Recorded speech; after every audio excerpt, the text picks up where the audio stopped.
edition of Actually I Can. Today we're going to do how to build a fire. I love these. These are starter logs, so if you aren't a fan of building fires and you find it always going out, these are great.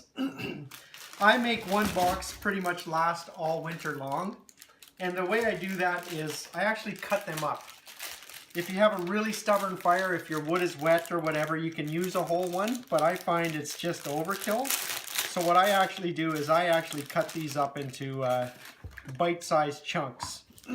That's what they look like. I just separate them here.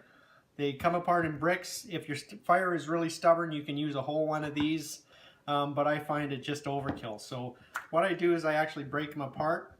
Sometimes they actually break. But this is what I do.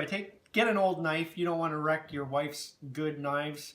So this is like a $5 knife that I use. And I cut them into about, I don't know, thirds or quarters. It is a little bit hard to do, but one of those will usually get your fire going pretty well. So that's what I do. I just throw them in the box. I use them as I need them. And now I'll teach you how to build a fire. There's just a couple of things you need to do. When you start the fire, you want to make sure the chimney is open. That opens and closes my chimney. And then I open the door. You can see inside. Wood has some snow on it. My wood is always quite dry, so it makes it easier to start. If your wood is wet, obviously you're going to have a harder time. But I just to get the fire going, I take 2 pieces. That one's a long one. And I lay them on the bottom. So it kind of makes a bed, if you would. Take one. You need one up higher so that when the fire starts, it has something to grab. I stick my fire starter, the one we cut up, is right here. I'll show you how easy it is to light. Just a little bit of heat gets these things going pretty nice. So, you know, you might need about 15 seconds or so. Applying the... Yeah, it looks like that'll start it. Starts a little bit slow and then it'll build up.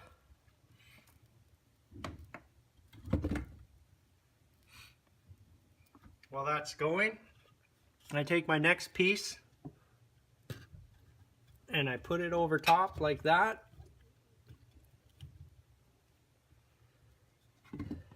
Then I take one more piece, put it over top. So what you want is a little bit of spacing between the wood.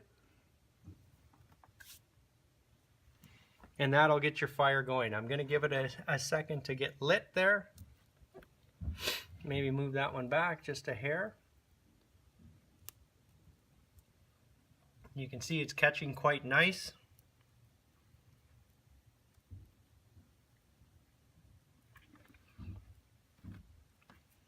And that's it. We're ready to go. When the wood starts, you'll see you'll get a nice flame going. Then once it's started, you can literally just throw logs in. It doesn't matter about spacing. The fire will just burn. I leave my door cracked. It's a little dirty, so it's hard to see through. This will be a good time to show you another quick trick. This is just a newspaper flyer. If you get it a little bit wet when your door gets all fogged up like this, if you get a shot from there, you can see that a little bit of wet newspaper cleans the smoke right off your door. Nice.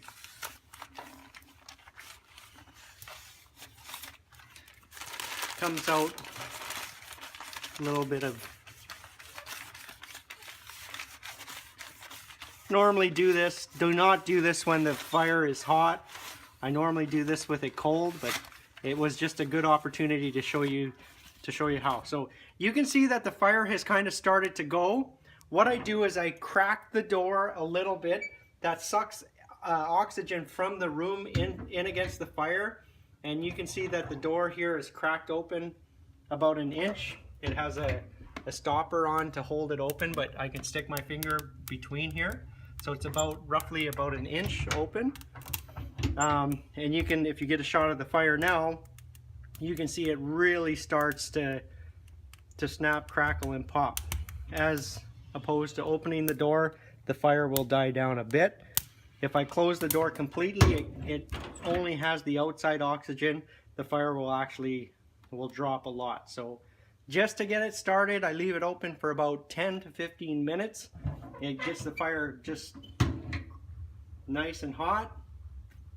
And then I close the door and you're off to the races. So when somebody asks you, do you know how to build a fire? You can say, actually, I do.